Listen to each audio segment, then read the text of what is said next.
Hello, dear listeners, and welcome back to Book Summary 5, the 5-Minute Summary channel. I'm Sammy, your host, and today we're diving into The Book Thief by Markus Zusak, a novel that is heartbreaking, lyrical, and deeply human.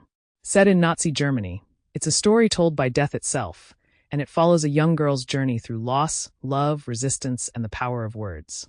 Though the subject matter is heavy, Zusak weaves in moments of tenderness, humor, and resilience, reminding us that even in the darkest times, beauty and bravery can still bloom. Let's explore this unforgettable story so you'll feel like you've read it cover to cover. We begin with an unusual narrator, Death. And not the ominous, fearsome figure we might expect, but one that is strangely gentle, curious, and exhausted by the cruelty it sees in the world. Death doesn't just observe. It reflects, often pausing to share a thought, a color, or a moment of silence. And the soul that catches its attention is Liesel Meminger, a young girl sent to live with foster parents in a small German town on the cusp of World War II.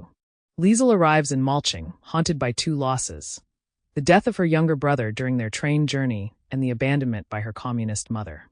Her new foster parents, Hans and Rosa Hubermann, live on a modest street called Himmel, ironically, heaven. And while Rosa is rough-edged and blunt, Hans is gentle, kind, and patient. He becomes her anchor. And it's Hans who teaches her to read, one halting word at a time, late at night, in the cold basement, using a salvaged book, the first one she ever stole. That first book, The Gravedigger's Handbook, marks the beginning of Liesel's transformation into the titular book thief. Throughout the novel, Liesel finds, steals, and cherishes books, sometimes out of desperation, sometimes out of defiance.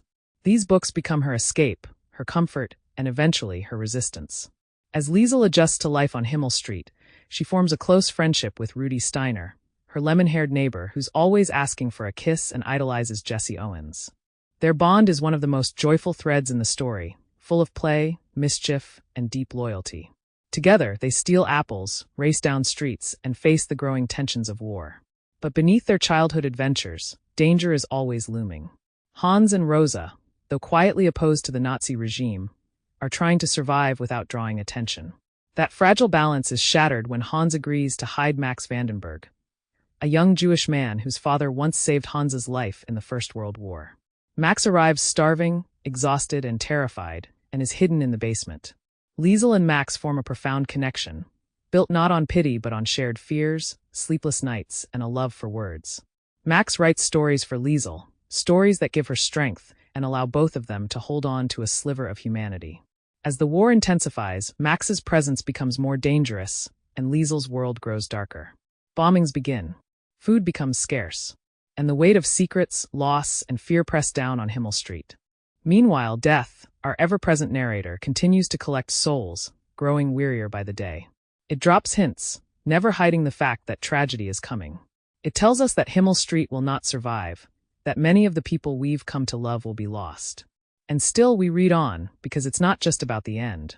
It's about how people choose to live, resist, and love in the face of inevitable sorrow.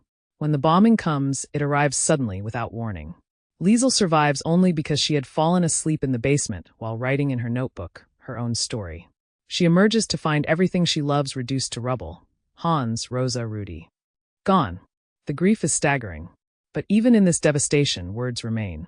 Her book, The Book Thief, is later found by Death itself, who carries it like a relic, because in a world torn apart by hate, Liesel's words became an act of rebellion, of hope, of remembrance. The novel ends with a quiet aftermath. Liesel is taken in by the mayor's wife, and years later, she lives a full life, eventually dying in a different country, surrounded by family. Death, who never forgets her, delivers her soul with a single, aching reflection: I am haunted by humans. The Book Thief is a story about how even the smallest voice can echo through history.